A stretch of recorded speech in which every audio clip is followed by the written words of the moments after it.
Greetings, Bazalwane, in the name of our Lord and our Savior Jesus Christ. Welcome to this channel.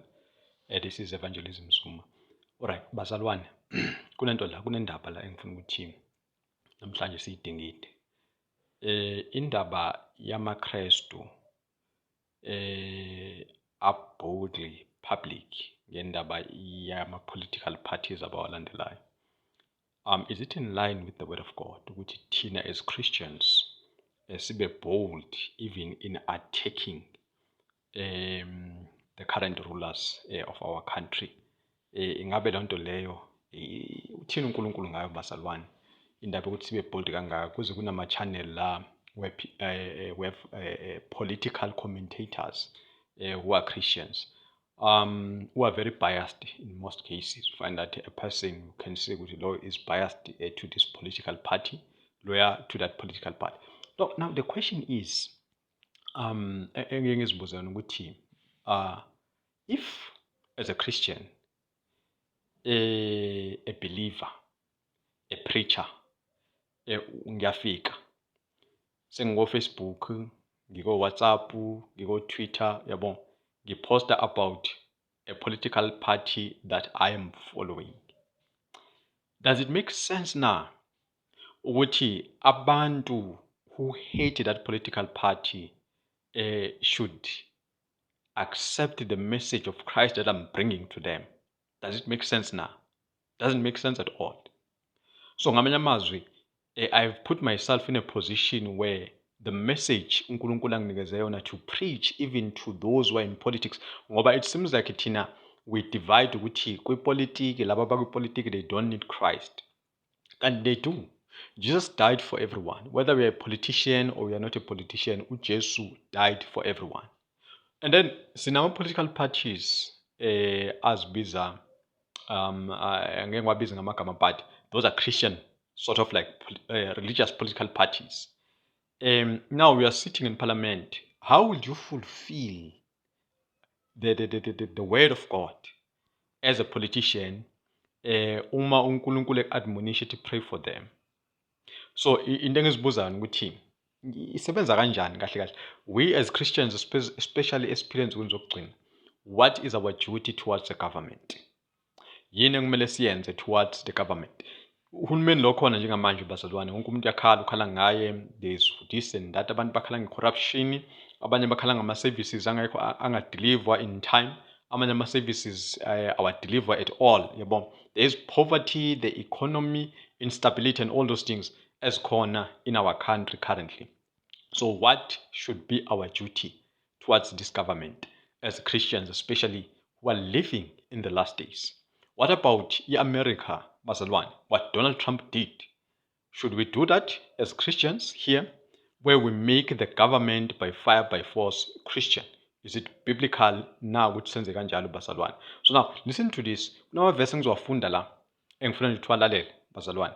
Nwalalele, I'm not biased on this on the issue, but ngifuna ukuthi sizwe ukuthi uNkulunkulu uthini. Ayikho into ebalekile njengokuthi silandele into esho uNkulunkulu as Christians, no matter how many philosophers can come and try to convince us. If we follow what God says, we are safe no matter what. I'm going to read lapana Romans chapter 13 from verse 1. This Bible, let every soul be subject unto the higher powers, for there is no power but of God. Powers that be are ordained of who? Of God. So which powers are those? Ikhuluma ngababusi ngamandla Allah emhlabeni, meaning we are talking about the government here. We are talking about our current president, Cyril Ramaphosa here. We are talking about the ministers here. We are talking about everyone who's in power. The Bible says they are ordained of who? Of God. So now let me quickly explain the man who wrote this. This man who wrote this, it was Apostle Paul. And uzokhumbula mofunda the book of Romans, ukuthi Apostle Paul umebhala lencwadi le uyibhala ngesikhathi kubusa umbusi ogama lakhe uNero. That governor was very cruel. This is the governor who started killing Christians. In fact, Paul mebhala his last book ethi ngikulwile ukulwa ukuhle kokukholwa. Paul was going to be headed. Ikhanda lazonqunywa linqunywa ubani ikhanda linqunywa under this government, this cruel leader kwakuthiwa ulokhuzana uNero at that time. And mebhala uthi these powers are ordained of who? Of God. And then also explain ukuthi how and why is he saying that. Verse 2 uthi ke, whosoever therefore resisteth the power, resisteth the what? The ordinance of who? Of God. And they that resist shall receive the what? To themselves? Damnation. Uthini Paul lana bazalwane? Uthi Paul lana bazalwane uma ukuthi silwisana namandla lawa akhona. Imagine ke during his time ukuthi amandla bekhuluma ngayo, it was the Roman government that was ruling at that time, and the Jews were under the yoke of the Roman government. And then uyabhala uthini bazalwane, mina ngithi uma nilwa nalamandla lawo you'll be fighting God himself. Then uthini uthi for rulers are not a terror to good works but to the evil. So ababekelwe ukuthi benze labo ukuthi balwe nabantu abenza kahle kodwa labo abenza kabi. Then mase athi ke, will thou then not be afraid of the power? Do that which is good, and thou shalt have praise of the same. For he is the minister of God to thee for what? For good. But if thou do that which is evil, be afraid, for he beareth not a sword in vain. So kune sword istate esinayo bazalwane. Le sword le istate ekuthiwa sinayo bazalwane, that sword lithi iBhayibheli isword le yokudila nabantu who are doing izinto ezimbi. So God ordains the government, but abantu who are in the government, they are the ones who chooses to follow the voice of the conscience when God is communicating to them. They're the one who chooses not to follow the directions of the Lord, bazalwane. So manje omunye uzothi, but what if umuntu wangena nge-corruption and what bazalwane? This is my answer to that question, bazalwane.